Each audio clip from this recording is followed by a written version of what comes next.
सुलग जाए मन, भीगे आज इस मौसम में, लगी कैसी ये अगन, रिमझिम गिरे सावन।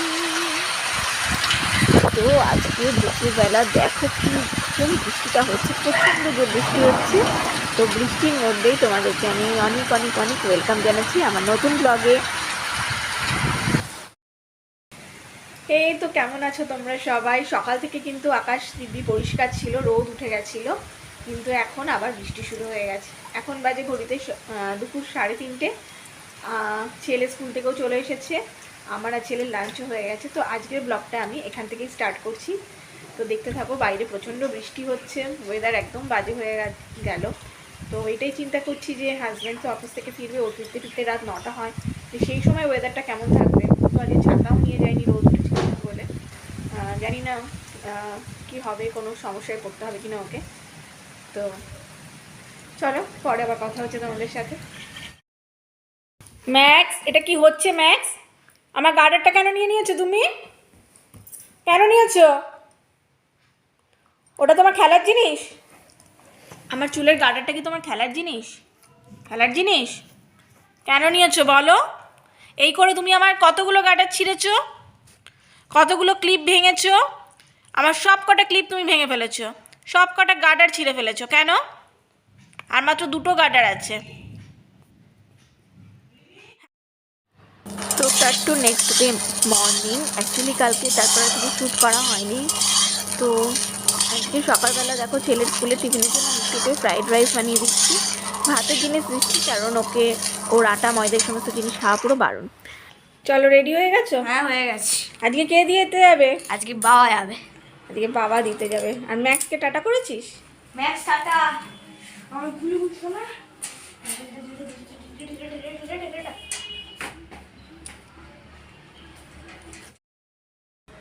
গুড মর্নিং সবাইকে। তো আজ শুক্রবার, আর আজকের এই ব্লগটা আমি এখান থেকে স্টার্ট করছি। তো দেখতেই পেলে ছেলে তো ওর বাবার সাথে আজকে স্কুলে চলে গেছে, আর আমি আমার দিনটা এইভাবেই শুরু করলাম। তো ঘরে এখন প্রচুর কাজ রয়েছে, সেই কাজগুলো আমাকে সব কমপ্লিট করতে হবে, গোছাতে হবে সমস্ত কিছু। বিছানা টিছানা কিছুই গোছানো হয়নি, সেগুলো সব গোছাবো। আর রান্না তো আছেই, তো এক এক করে সব কাজগুলোই কমপ্লিট করব। তো দেখতে থাকো সারাটা দিন আজকে কি করে কাটাই। তো অনেক দিন বাদে আবার আজকে ব্রেকফাস্টে ব্রেড অ্যান্ড বাটার। আমি আর আমার হাজব্যান্ড আজকে বাড়িতে আছি। প্লেটটা ধরো। এই ম্যাক্স, ম্যাক্স, সবাইকে গুড মর্নিং বলে দাও, সবাইকে গুড মর্নিং বলে দাও। তুমি কি দেখছো? পাখি দেখছো? পাখি? পাখি আসতে পারবে না তোমার কাছে? পাখি আসতে পারবে না? তুমি বিস্কুট খেয়েছো? বিস্কুট বাবাকে দিয়েছিল? আচ্ছা, আমি বিস্কুট দেবো এক্ষুনি, দাঁড়াও। বোঝো বোঝো। হ্যাঁ আমার সোনা সোনা সোনা। হ্যাঁ, আবার ঘুম পাচ্ছে ম্যাক্স? তুই হাই তুলছিস, আবার ঘুম পাচ্ছে? দাঁড়াও, বিস্কুট দিচ্ছি, দাঁড়াও। এই যে ম্যাক্স, তোমার বিস্কিট। কে খাবে? কে খাবে? খাও, খেয়ে নাও। আমি ভেঙে ভেঙে দিয়েছি, আর ছোটো করে দেবো। নাও, খেয়ে নাও, খেয়ে নাও, খেয়ে নাও, তাড়াতাড়ি খেয়ে নাও। গুড বয়ের মতো খেয়ে নাও, খেয়ে নাও। হ্যাঁ, এই তো খাচ্ছে আমার সোনা সোনা বাবা। হ্যাঁ, ভালো ছেলেটা। খেয়ে নাও।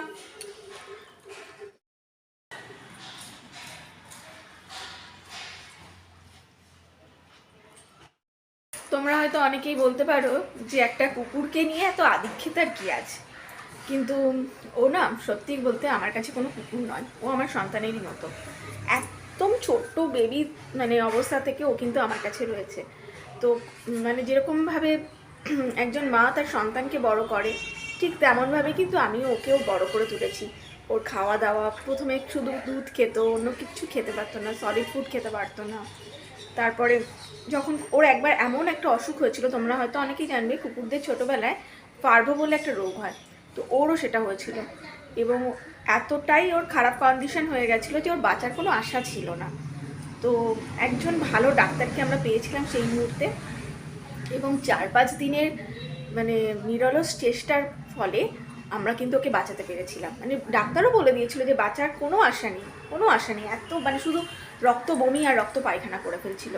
তো সেই অবস্থা থেকে ওকে আমরা বাঁচিয়ে তুলেছিলাম, এবং ও কিন্তু একদম ছোট্ট বয়স থেকে আমাদের কাছে রয়েছে, একদম আমার কোলের মধ্যে শুতো, যখন ঠান্ডাতে যখন কষ্ট পেতো না, ও কোলের মধ্যে আমার শুতো। তো সেই জন্য ও না পুরোপুরি আমার কাছে আমার বাচ্চার মতোই। তো ওকে নিয়ে যদি কেউ কোনো কিছু মনে করো যে কেন আমি ওকে নিয়ে এত আদিক্ষেতা করছি, ওকে কেন বিস্কিট খেতে দিচ্ছি, তাও আবার বিছানায় খেতে দিচ্ছি, তো সেটা তোমরা ভাবতেই পারো। তা আমি সেই জন্য আগে থাকতে বলে দিলাম, কিন্তু ও কিন্তু আমার কাছে কোনো কুকুর নয়। হ্যাঁ, ওর কিন্তু সমস্ত ভ্যাকসিনেশনও হয়েছে, এটা বলতে পারো যে এর থেকে নানা রকম জার্মস ছড়াতে পারে। তো সেই কারণে কিন্তু আমি নিয়মিত পরিষ্কার পরিচ্ছন্নও করা হয়, ওকেও স্নান করানো হয় ডগ সোপ দিয়ে, মানে সমস্ত কিছু প্রিকশন নেওয়াই আছে। তো এটাই বলার। বিছানা গোছানো তো হয়ে গেছে, কিন্তু এই যে কাঁচা জামা কাপড়গুলো, এবার এগুলোকে একটু ফোল্ড করে নিই। এগুলো পড়ে আছে, ফোল্ড করাই হচ্ছে না, ফোল্ডগুলো করে নিই চলো।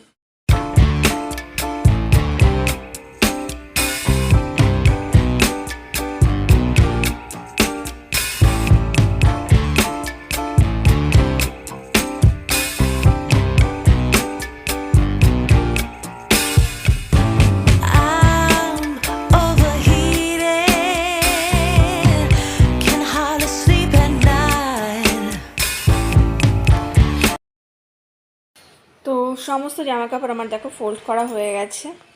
এগুলো সমস্ত আমার জামা কাপড়, এগুলো হাজব্যান্ডের, আর এগুলো ছেলের। তো এর মধ্যে থেকে আবার কিছু কিছুগুলো একটু আয়রনও করতে হবে। আর তিনজনেরটা আলাদা আলাদা করে ফোল্ড করার কারণ হলো এটাই, রাখতে সুবিধা হবে, কারণ ওয়ার্ড্রবে তিনজনের তিনটে আলাদা আলাদা তাক, তো একসাথে যাতে গুলিয়ে না যায়। তো এরপর চলে এলাম বারান্দার গাছগুলোতে একটু জল দিতে। অনেক দিন গাছে জল দেওয়া হয়নি, আর গাছগুলো কেমন শুকিয়ে শুকিয়ে গেছে, দেখো মাটিটা একদম শুকিয়ে গেছে প্রত্যেকটা গাছের, আর প্রচণ্ড ধুলোও পড়েছে। তো ভালো করে গাছগুলোকে ধুয়েও দিলাম, আর ভালো করে জলও দিয়ে দিলাম। আমার বারান্দাতে না আগে আরও অনেক বেশি গাছ ছিল, কিন্তু গাছগুলো না অনেক গাছই মানে মারা যাচ্ছিলো, তো সেই জন্য গাছগুলোকে আমি তলার উঠোনে নামিয়ে দিয়েছি। এখন সেই গাছগুলো ভালো আছে। দেখো লাকি বাম্বু গাছটাও একদম শুকিয়ে গেছে। তো ভালো করে আগে জল দিয়ে নিলাম। তো রান্না অনেকটাই কমপ্লিট হয়ে গেছে, ভাতটা তো সেই সকালেই করে নিয়েছিলাম, আর ডাঁটা আলু বড়ির একটা ঝাল করেছি। সজনে ডাঁটা এই সময় খেতেও ভালো লাগে আর খাওয়া উচিত। আর এখন করব হলো চিকেন। চিকেনটা অ্যাকচুয়ালি বোনলেস চিকেন, ফ্রিজে একটু রাখা ছিল। বোনলেস চিকেন থাকলে সাধারণত আমি ম্যাক্সিমাম দিনই চিলি চিকেন করে নিই, কিন্তু কি বলো তো, ছেলের শরীরটা খারাপ, তো সেই কারণে ও খেতে ভীষণ ভালোবাসে, তো সেই জন্য চিলি চিকেন করছি না, চিকেনটাকে মানে কষা কষা করেই রান্না করব। আর ওর জন্য চিকেন স্টু আলাদা করে করা আছে, তো সেটা দিয়েই ভাত খাবে। আর আমাদের জন্য চিকেনটাকে জাস্ট কষা কষা করে নেবো, ওটাও কিন্তু গরম ভাতের সাথে খেতে দারুণ লাগে। আমি তোমাদের প্রসেসটা দেখাচ্ছি, দেখতে থাকো। তো দেখতেই পাচ্ছ এখানে তেলটা কিন্তু গরম হয়ে গেছে অলরেডি। তেলের মধ্যে আমি আগে পেঁয়াজটা দিয়ে দেবো।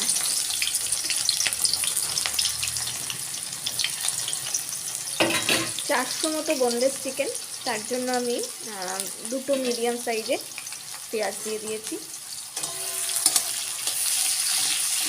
তেলটা কিন্তু একটু মানে মাংসের পরিমাণের তুলনায় একটু বেশি দিতে হবে।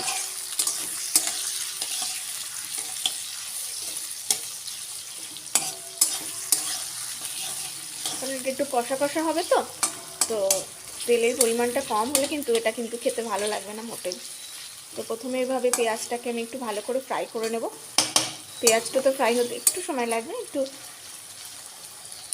ফ্রাইটা আমি করে নেব। একটু জোরটা বাড়িয়ে দিলাম। এই মানি প্ল্যান্ট গাছটা দেখো আস্তে আস্তে কিন্তু বেশ ভালোই বড় হয়ে যাচ্ছে। তো মানি প্ল্যান্ট গাছটাকে না আজকে আমি ভালো করে ধুইয়ে দিয়েছি, আর জলটাকেও চেঞ্জ করে দিয়েছি। জলটাকে না মাঝে মাঝে চেঞ্জ না করলে সেটা গাছটার জন্য মোটেও ভালো না। প্ল্যান্ট রেখেছি, এটা অনেক দিন ধরেই আছে আমার কাছে। গাছটা না সেরকম খুব একটা গ্রোথ নেই এই ছোট্ট গাছটা। আর এটা কি বলো তো, এটা একটা টমেটো সসের বোতল, যেটাকে আমি মানে কালার করে ঠিক করে এভাবে ইয়ে করেছি। আর কাচের বোতলে না মানি প্ল্যান্ট সব থেকে সুন্দর লাগে। তো এই দুটো মানি প্ল্যান্ট আমার ড্রেসিং টেবিলে আমি রাখি সাজানোর জন্য। তো এইসব বলতে বলতে দেখো পেঁয়াজটা কিন্তু অনেকটাই এদিকে ভাজাভাজি হয়ে গেছে।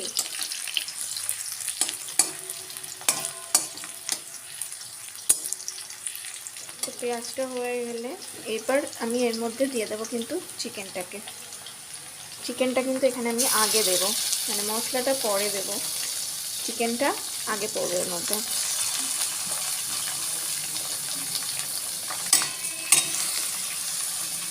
এই পেঁয়াজের সাথেই না চিকেনটাকে ভালো করে ভাজাভাজি হবে, এবং এই সময় কিন্তু গ্যাসের আঁচটাকে জোরে রাখতে হবে, কমিয়ে দিলে কিন্তু জল বেরিয়ে যাবে। তাই গ্যাসের জোরটা বাড়িয়ে রাখতে হবে। সামান্য পরিমাণে হলুদ দিয়ে ভালো করে আবার ফ্রাইটা করতে থাকলাম। এক করে সমস্ত মশলাগুলো আমি দিয়ে দেবো। দিয়ে দিচ্ছি একটা মাঝারি সাইজের টমেটো কেটে, এটাকে ম্যাশ করে হাতের সাহায্যে আরও দিয়ে দিলাম।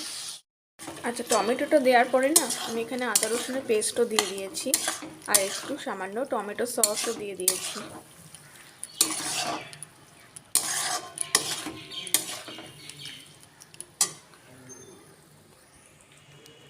দিয়ে দিচ্ছি এই যে জিরে গুঁড়ো, দিয়ে দিচ্ছি লঙ্কার গুঁড়ো,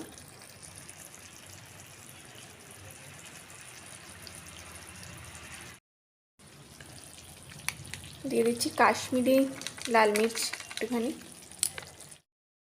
এবার সমস্ত মশলার সাথে না আমি এটাকে কষাতে থাকবো।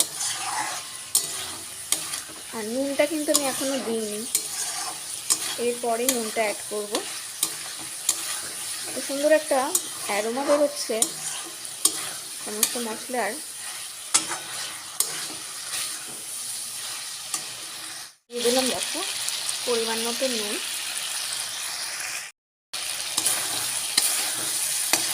ভালো করে মশলার সাথে মাংসের সাথে সমস্ত কিছু মিশিয়ে নিয়ে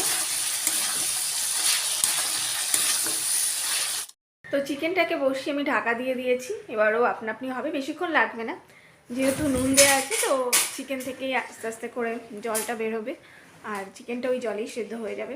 এটাতে কিন্তু এক ফোঁটাও জল অ্যাড করবেন না, তাহলে কিন্তু এটা টেস্টটা সেই টেস্টটা আসবে না। মানে যেরকম স্পাইসি একটা দারুণ টেস্ট আসে কষা কষা চিকেনের, সেই টেস্টটা কিন্তু আসবে না। স্ন্যাক্সের আওয়াজে কিচ্ছু শুনতে পারা যাবে না, কিছু একটা দেখে। তো দেখো আমার চিকেনটা কিন্তু একদম রেডি হয়ে গেছে কষা কষা। হ্যাঁ, নামানোর আগে কিন্তু একটু গরম মশলাও দিয়েছিলাম। তো এখন বেজে গেছে ঘড়িতে 7:15। অনেকক্ষণ বাদে আবার তোমাদের সাথে কথা হচ্ছে। তো দুপুরবেলা না একটা লম্বা ঘুম দিয়েছিলাম, ঘুম থেকে উঠে চা খেলাম। আর আজকে থেকে যেহেতু আইপিএল স্টার্ট হচ্ছে, তো আইপিএলের ওপেনিং সেরিমনিটাও একটু দেখছিলাম। আর এগুলো দেখার পর একটু এবার ছেলেকে পড়তে বসাচ্ছি। তো আজকের ব্লগটা আমি এখানেই শেষ করছি। যদি ভালো লেগে থাকে তো তাহলে please like, comment and share, আর সাবস্ক্রাইব করতে কিন্তু একদম ভুলো না। আমার এই ছোট্ট চ্যানেলটার পাশে থাকো, প্লিজ প্লিজ প্লিজ সাবস্ক্রাইব করো আমার চ্যানেলটাকে। চলো আজকের মতো টাটা, দেখা হচ্ছে আবার পরের ব্লগে। টাটা।